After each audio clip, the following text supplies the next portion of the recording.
Welcome, everyone. You are listening and watching simultaneously Silicon Curtain and Rashkin Report Perspectives, for which I thank you and congratulations.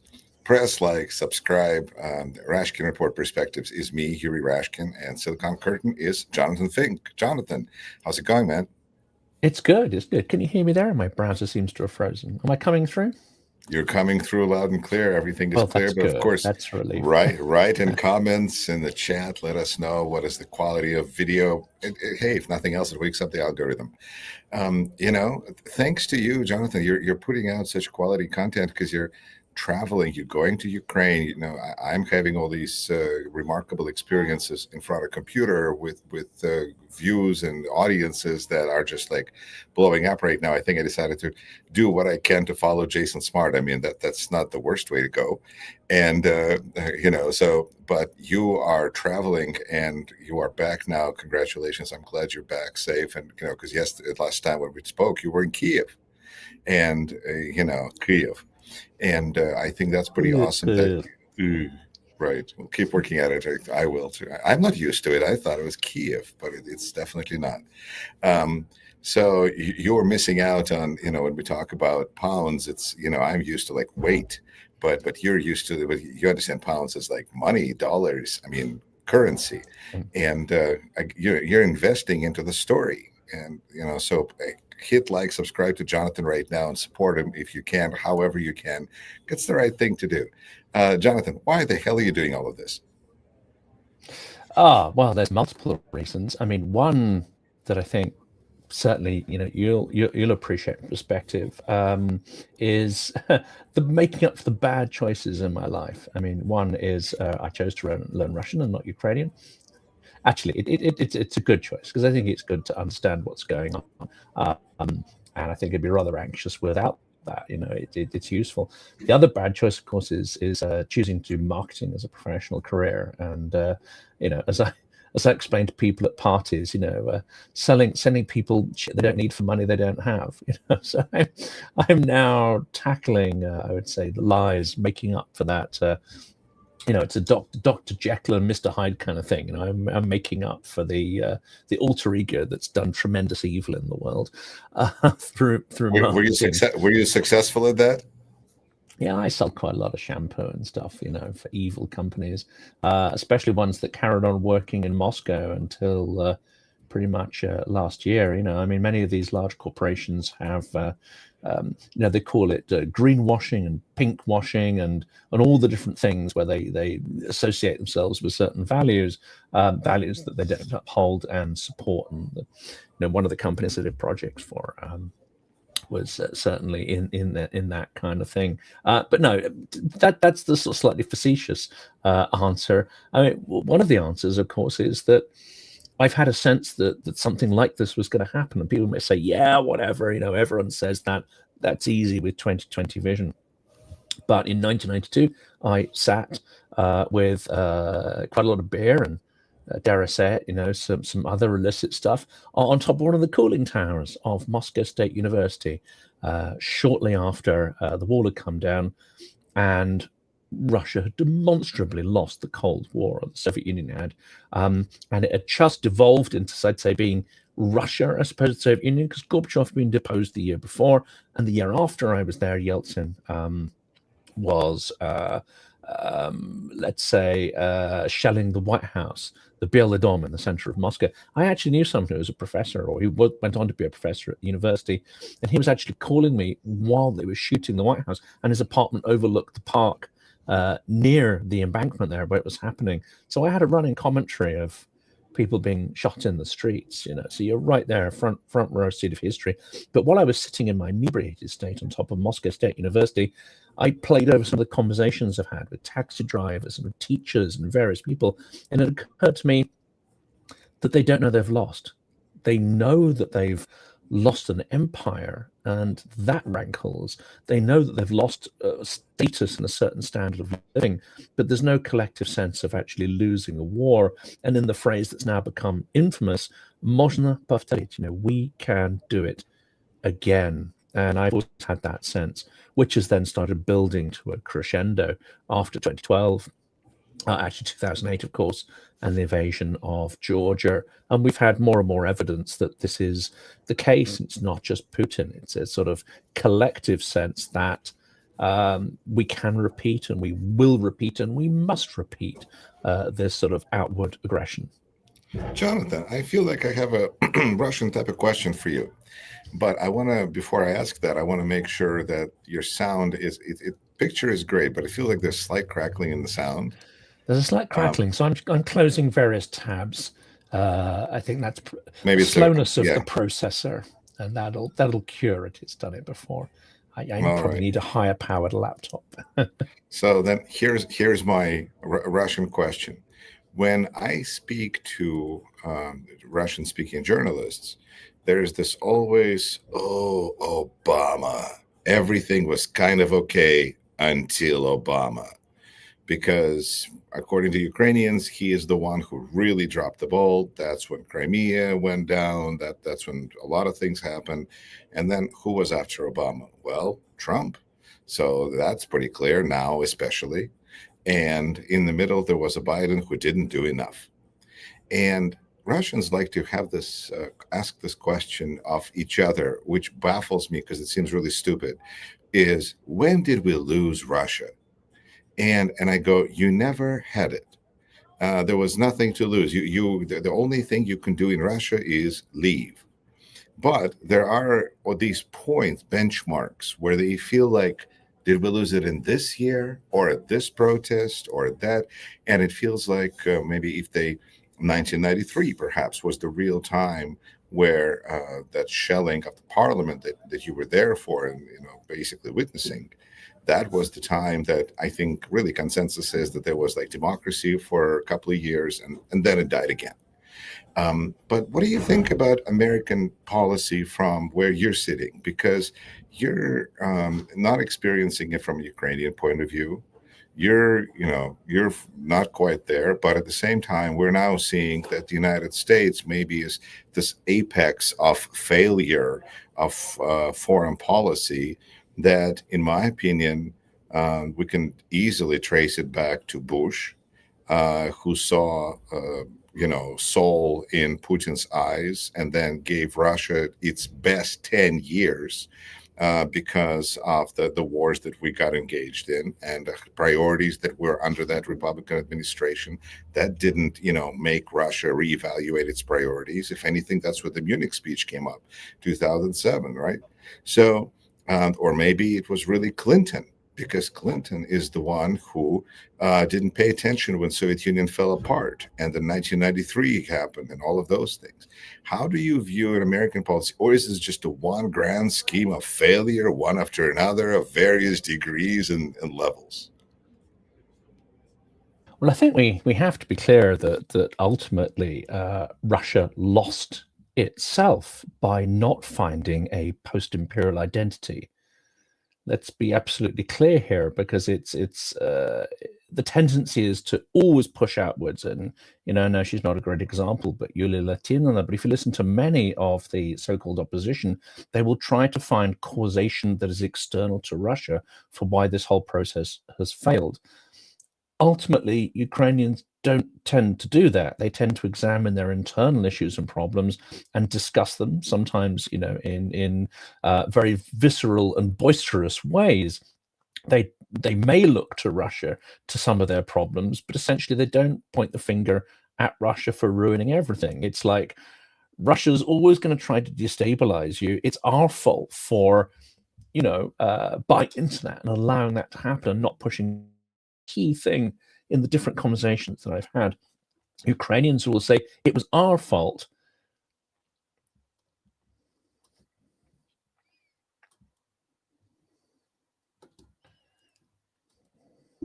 Lost you there?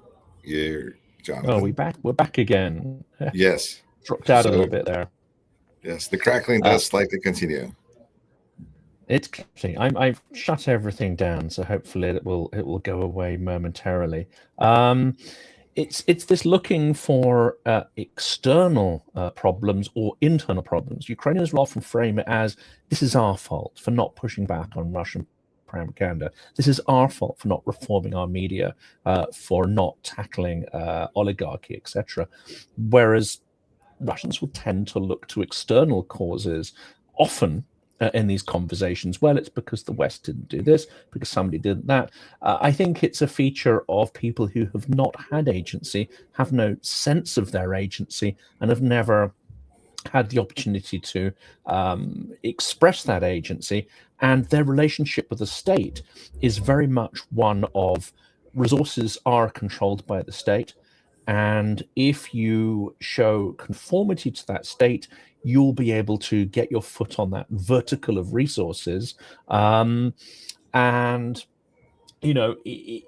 when things go wrong, it's not necessarily the fault of the czar at the apex, but it's somewhere along that pyramid that it's a problem. Or you look to external. The West didn't do enough in this year or that year, or they did various things. And there are many ways in which, of course, we did fail to understand what's going on in Russia. No different from now. We fail to understand that now, and we fail to understand some of the problems in our own society. But ultimately, these can only be resolved by people exercising their own political agency. And I think Ukrainians realize that. If they hadn't, then the multiple attempts to interfere in their system would have triumphed. They may not have had the revolutions, the multiple revolutions they've had, and 2014 would have failed, unfortunately, in much the way that the one in Belarus failed. There are various reasons for that. So I think there's an ultimate difference here, which is quite telling. But there were points at which certainly the tide was lost when there wasn't a critical mass in 2012 to push back, and the forces unleashed in Bolotnaya were essentially sort of crushed in the years to come. There was a failure in 1993, obviously, to absolutely side with Yeltsin and endorse the extraordinary illegality of shelling their own parliament building. And then there was 1996, where we were desperate for Yeltsin to win, and we helped to lean in and distort the democratic system such as it was. I don't actually believe there really was that much democracy. It was extremely nascent. I mean, democracy is having a peaceful handover of power, an orderly handover of power several times, which Ukraine has experienced and Russia has never actually experienced. You had Yeltsin essentially deposed Gorbachev in an extraordinary political move, and then Yeltsin appointed his successor. So where is the democratic transition here? How can one even call it democracy when there has been no formal handover of power through an electoral process, not just once, but several times? It's never happened. That's a slightly different question, but yes. I don't understand. I mean, I didn't for a long time, I guess, why Putin even wants to be a president. What's the ups? I mean, if he's never going to leave, does he want to be known as president for life? Or, I mean, is it just better to be like, a monarch, King Vladimir I? I mean, why not even go that route? What is he, but he's holding on to these trappings of democracy like it matters. It's weird. Yes, that's the bit I don't understand. But then the Soviet Union did something similar in the sort of legalism within the language and the pretense that it was adopting certain norms and processes and procedures. I mean, Putin just rewrote the constitution so he could stay in until 36. I mean, yes. Why constitution? Why bother? Why do you bother? Weird. Why do you bother with any of that? Exactly. Why have lawyers if you have a stick? Yeah, I think it's because you need in the Soviet Union. I think the Soviet government genuinely wanted to not be considered barbaric. It wanted to be considered a civilizational project. Therefore, it needed to copy and ape, some of the trappings of a Western democracy. And actually, ironically, if you look at it. Ignoring sort of Tsardom, because I think that's another whole period, which is somewhat different and more complex. But essentially, what was the Soviet Union? It was a structure that allowed a small number of people to essentially live a middle-class lifestyle materially, because what was considered appropriate, and the direction of Western civilization in the 20th century was towards a large affluent middle class and a certain standard of living. So if you want to have status, if you want to be thought of as civilized, then many of the communist leadership were not living dramatically luxurious lifestyles compared to us, but those lifestyles were exceedingly more luxurious than the rest of the population. But essentially, it's also trying to copy and mimic certain sort of so-called standards of the civilized West.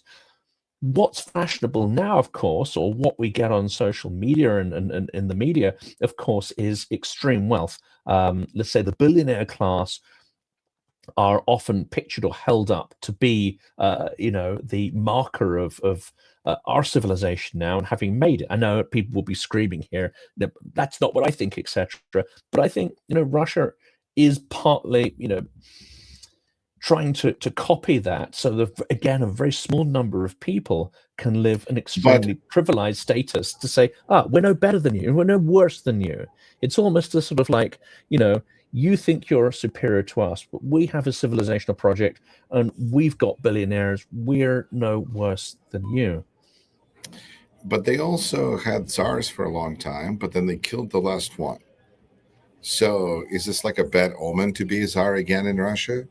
Even in China, Xi Jinping, has like a title.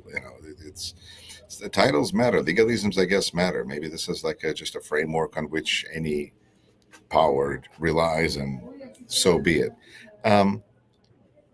It's in the meantime, we have so much that this world is just blowing up in so every much direction. To unpack apart. It's almost Yeah, nice exactly. to stop and wax philosophical and look at the big picture for a second, because there's negotiations, there's Putin in India, there's United States and everything that's happening here, and that's just nuts. It's nuts. But Russia's still a feudal system. It's still a feudal system in some ways, where whatever material resources and status you get comes from that vertical, from the state. Or if you're, one of the people who are higher up the pyramid, you have license to thieve, but a certain amount, or cultivate a certain part of the economy. And this is where I think Trumpism and Putinism, to sort of bring it into the present day, are unfortunately quite aligned, because they both have this very extractive idea, a pre-industrial idea of the world, which is not, an industrial or post-industrial view where the wealth you can generate, the material you can generate, is a multiple of what was conceivable in previous ages through automation and mechanization.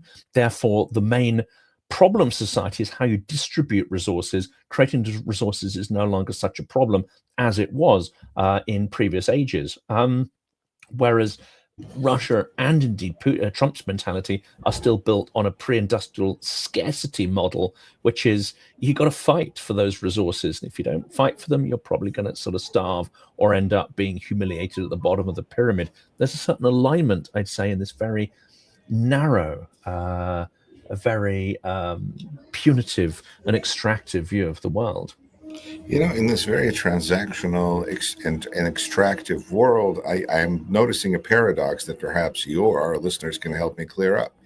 Because on one hand, this group of people, the Kushner, Vitkov, that are negotiating, Dmitriev, they're showing that it's not about borders, it's about the dough. It's about money. It doesn't matter where you are, which is like a 21st century kind of a thought. Borders don't matter. But at the same time, they all want bigger country. Russia wants to be bigger. States, apparently, we want Greenland and Canada. And it's like, how does this work? Again, I think, let's do a simple comparison to how Trump and Putin manage their cabinet sessions, I guess we call them in the UK, which is where your advisors and governors come together. There's an extraordinary similarity, and essentially it's a piece of theatre. It's a hollow piece of theatre built on conformity, obsequiousness, and essentially there's a big dollop of humiliation in there. Yeah, lots of humiliation. And I think Trump certainly gets a thrill out of that. I won't say what kind of a thrill, but it clearly relaxes. It relaxes him enough to go to sleep. That's right. No, he gets a vicarious pleasure in some sort out of the discomfort, pain, and others, and of putting them in their place, realizing that he's had an effect on them, realizing that he has coerced them and instilled a level of sort of fear and conformity in them. It's almost identical to the way Putin has stage managed his own sort of cabinet sessions. But this is where I think there's a dividing point. Whereas Witkoff, Kushner, and Trump are entirely transactional, and they're looking to enrich themselves as the final and ultimate status and purpose of life. I mean, really, they're avaricious, and yet there's a kind of bandit economic logic here. Putin has moved beyond this. He doesn't need all of that wealth. I mean, I think of him often as Smaug, and if you look at the original illustration on The Hobbit, there's a curious resemblance to Putin as well. He doesn't need this gold. He can't eat it. He can't. It's an obsession there to acquire more, but that's not the end in itself. It's the control over others. It's the historical delusions. It's the need to have ever greater sort of power and to make sure that there are no rivals that are getting close to you. I don't think Trump really cares too much about rivals. He's not going to appoint people who threaten him, who aren't conformist to him. But I don't think he's that worried about people coming up through the system to challenge him. Whereas Putin, it's a far more sort of visceral kind of rule. But what he's looking for is something actually beyond money. That's the problem with, I think, these so-called peace talks, which are entirely phantom and phony. There's a complete misalignment in aspirations and mutual misunderstanding between Trump's team and Putin and his aims. There's some interesting nuances between them because, yes, there's a lot of similarities, but Trump wants to celebrate himself by having himself a convention hall being built next to the White House with his name on it, and that's going to be sufficient. You know, if only Putin was thinking in those terms, because Putin wants to add a whole new territory. So Trump is kind of like starting out. So I think maybe Putin has just been at this for a while longer, a quarter century, and he still thinks he's got until 150 to go. And Trump is looking at this more transactionally, as in faster now everything. And so the projects are a little less ambitious, and the money, it's just money.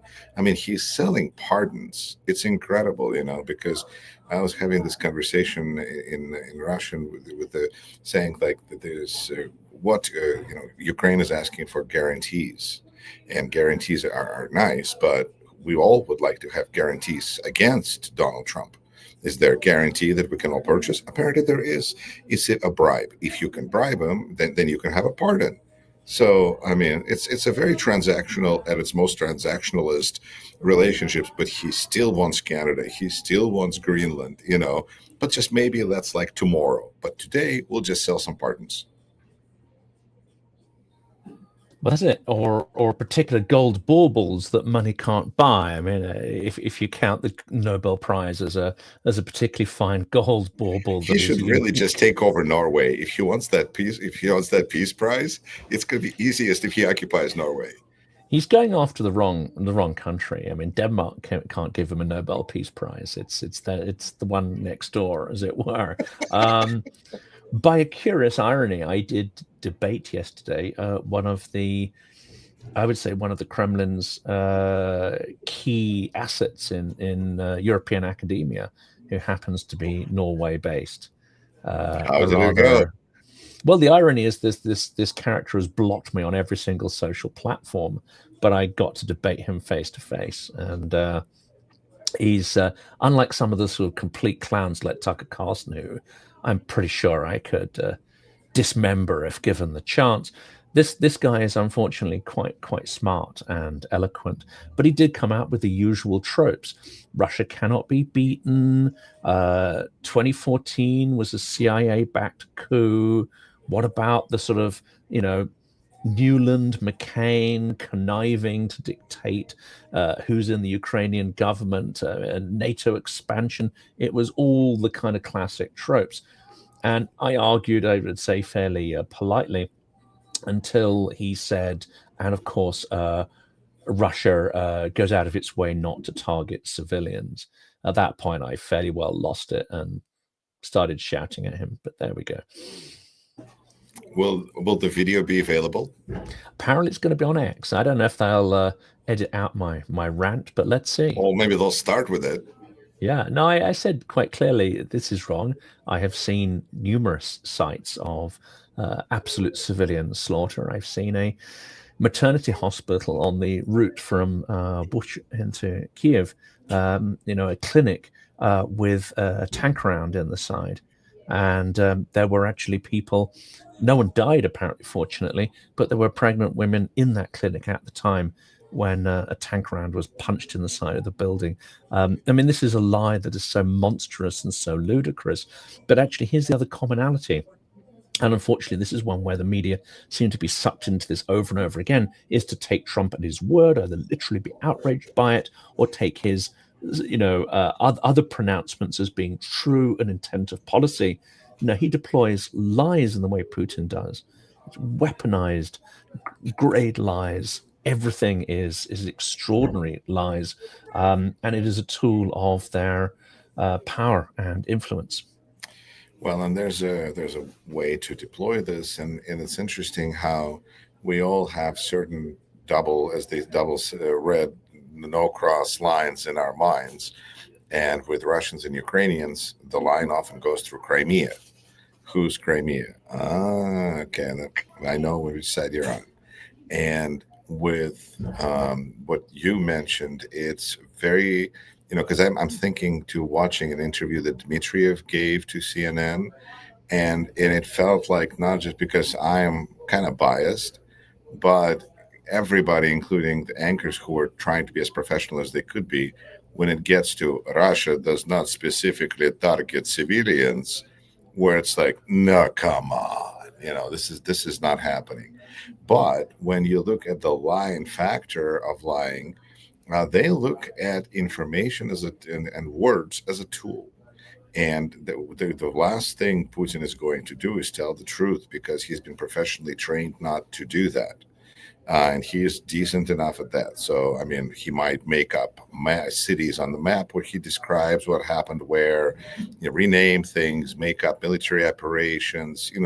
That's typical. But to tell the truth, not likely. Trump, on the other hand, just fails at everything and then announces that he succeeded. And that's a lie, but that's his type of using words as tools of, victory. I'm just going to, and it's an interesting way to continuously get rid of supporters, because at any moment when he loses again, people have to say, oh, he won, and then they're Trump supporters, or go like, did he? And then you're no longer a Trump supporter. So it's this awakening that occurs when people go, no, wait a minute. And really, that's why we thought that 6th of January 2021 was going to be so powerful and clear, because like everybody saw it. But alas, no. I mean, that's the thing. I mean, Putin realizes that the truth in one moment, where you can have alignment and unity, you always have a go at dividing and conquering, which is the title I've given this. It reminds me a little bit of, have you ever seen that film with Keanu Reeves? It was The Devil's Advocate. And I did, but it was a long time ago. A long time ago, right? But it's Al Pacino, who's phenomenal in that, maybe one of the best things he's done. And of course, the devil fails at the end, but changes his identity and tries a different strategy at the end of the film. And this is continuous. And if people don't get that this compulsion to divide and conquer, and the use of strategic lies as well as coercion is not something that is going to carry on for as long as Muscovy is an imperial project, then they're deluding themselves. And this, unfortunately, is the peace process. And the very idea of a peace process, it implies some kind of silencing of the guns at the end of that process, whereas that's not going to happen. It's just one phase of warfare ends to be replaced by another phase of warfare, which is likely to be just as multi-layered as the one we're going through. And going back to the lies, the difference in mechanic, I think Trump, like many sociopaths and even psychopaths, will come out with a story that for a moment he may know doesn't reflect reality, but there is no real sense of reality. There is just narratives that fail, and there's narratives that succeed. The ones that succeed in the moment, and that is whether they have been able to manipulate events and people's behaviors in the way you want. By trying to look at this as some coherent progression of reality is wrong. This is a progression of words and narratives that he uses to manipulate the outside world to his advantage, and that's all it is. They have no life beyond that moment.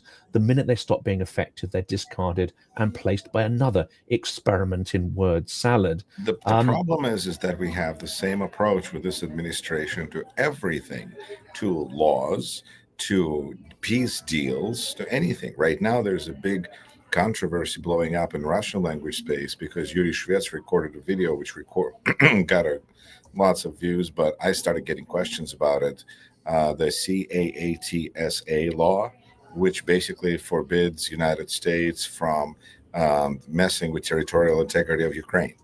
Like everything we're doing is violating not just United States law, but United States law that Donald Trump signed in 2017. Yeah.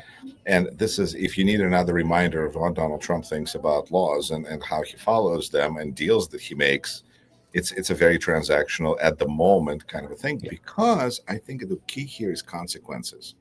Like when Dmitriev lies, is there consequence for his lying? No. But if he's going to tell the truth, is there going to be consequence? You bet. So I think that's kind of the reality that we need to just, remember. That's it. And I think also there's a mechanic to, actually, this is probably commonality in both, but there's a mechanic to the Russian lies as well. They are not simply intended to impose Mislead. will. Yeah. They're not simply there to they're not simply there to coerce other people and to manipulate reality. They also have a signaling mechanism, because if you repeat the lie, it means you are either signaling conformity in the full knowledge that you're lying and that it is a lie, but you come complicit in that lie, and therefore you signal that you're not a threat to the regime. It's a kind of signal that maybe animals will make to each other, etc. But also when Europeans, as the Premier of Belgium has just done, you repeat a whole concoction of Russian nonsense narratives as if that was somehow reality and policy. You may not be doing that to signal conformity to Putin, but to Putin, that does signal your extreme weakness and your inability to stand up for your own values and to resist whatever it is he's trying to achieve. So this is extremely dangerous, because if you give that green light through the repetition of Russian narratives, you are either conforming or you are signaling defeat and surrender. And I think too few people understand the power of words and the perception of them in the Kremlin. Signaling the green light invites more aggression. It quite literally is the opposite of deterrence. This is where I think in English it's sometimes hard to understand to what extent truth and transparency and ethical behavior are foreign concepts for a reason, but they still are foreign concepts. And so I think that we look at how the system functions, and it seems like it almost doesn't make sense that it hasn't fallen apart. But in the United States, it seems like pretty soon, if things keep going, which the way they are going, but they're likely to change because I think still have elections, is, the joke was that people are going to be asked upon entering the United States, who won the 2020 election? If you say Biden, you're not getting in. But if you can say Trump, are you willing to be naked and say that the king is naked? That if you are, then come on in. But if the emperor, you have to say that emperor has no clothes. Well, we don't need people like that in our country. It's an interesting approach. And now I did have to submit my social profiles when it came to Washington in the summer, which made me a little bit nervous, I have to say. Wow. Wow. Yeah, but nonetheless, Belgium and what they're going through, and European Union, which has been some source of some good news lately in the last like 24 hours, that they're looking to actually hand over 210 billion euros and then take that away and from Russia and do something. It's is this just a result that they're realizing that the United States is really that unreliable and the danger is that real and Ukraine is that important? I think this realization is not fully landed yet. It's starting to land in Germany and so on. But I think we've got a lot more to come. And of course, we'll cover this in future conversations because there's so much to talk about. I think we're not even hit the worst of it yet. We had a hint of it with Scott Bessent coming out and basically saying, well, do you know what? We're not going to come and save you. Well, we might sell you some weapons. But we also have Karen Leavitt saying, well, we can't sell you weapons forever, even though that's the very point of a capitalist military industrial complex: sell weapons to create your own jobs at a profit. So we're getting these extraordinary kind of mixed signals. And I rather fear that at the moment this is part of Trump's real estate negotiating tactic to put, untoward, irrational, extreme pressure on Europeans to give in to these transactional demands by making incredible threats like, you're on your own, Russia's super powerful, they're going to walk all over you, we can't come in and defend you, it's like it's over, guys. Whether or not there's a reality in any of these things, it's a negotiating tactic. But that could easily transition into, oops, Europe's actually invaded. Are we going to go in? Yeah, probably not. Then that feeds into this idea of inevitability and surrender and defeat. We're on a very dangerous trajectory here where the negotiating tactics chosen by Trump could very well, whether he realizes or not, transform into the reality of a sort of third world war. Well, that's just something I've been expecting. Only this time, I feel like we're going to have the reverse of World War II, where Russia and the United States could be together against Europe and Germany and Japan. There could be But some they still interesting believe they can divide alliances. Russia. I think this is still in the belief that they can divide Russia from China. So that's fundamentally a delusional belief. So Trump may think, we're going to remain neutral in this thing. At some point, he might find himself in the pincer of China, turning its gaze to the US. That could be it too. Yes, and I think the whole concept of grifting has been really eye-opening to Ukrainians. I feel like they just could not believe that Trump is just like that. Like, no, I mean, he's an American president. Surely, I mean, come on, really? Yeah, Certainly, at the start of this year, I think many in Ukraine had a far more optimistic view of what Trump could do for Ukraine. But Ukrainians, by and large, it seems to me, not only are they stubborn, but they also do not like engaging in these imaginary games. So when they see what's actually happening, they call it out. So I think most Ukrainians are now looking at this, going, "Yep, he's not our friend, and nothing good is going to come of this." So we just have to try and make the best of a bad situation. I think there is now less delusion about Trump on the Ukrainian side than there is still on the Western side. And the highest delusion, which we'll probably have to pick up in the next chat, the highest delusion is amongst pro-Ukraine conservatives. And maybe behind the scenes they have the same level of cynicism that we do, or a similar level, but their public signaling, they cannot, probably because they'll be excluded, and whatever power they have to lobby and whatever will be cut off.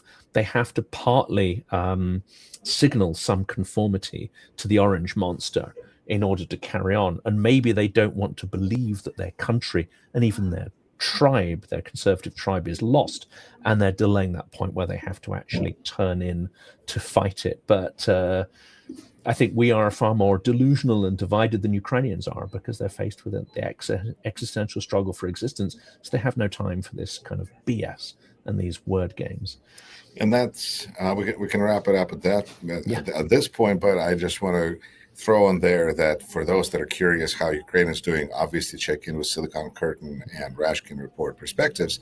But my perception is, and we'll discuss this much more in our upcoming episodes, is that all the shuffles and the personnel that Ukraine has experienced did not weaken Zelensky as our administration may have hoped. And Zelensky seems to be in pretty good, in charge as ever, according to Ukrainians. So I'm curious if this is some kind of a, smoke screen, but it looks pretty solid from here. Ukraine is not just Zelensky. This is a big misunderstanding of both Putin, I think, and Trump. Ukraine is much bigger. Oh, Yermak. It's much bigger than Yermak. It's much bigger than Zelensky. And people will fight. They're not fighting for their leader. They're fighting for other more universal values there. So this is a big miscalculation, which will unfold in the coming weeks, and we'll be here to cover it, Yuri. That's right. Take care, everyone. Thanks, Jonathan. We'll see you next time. Thank you.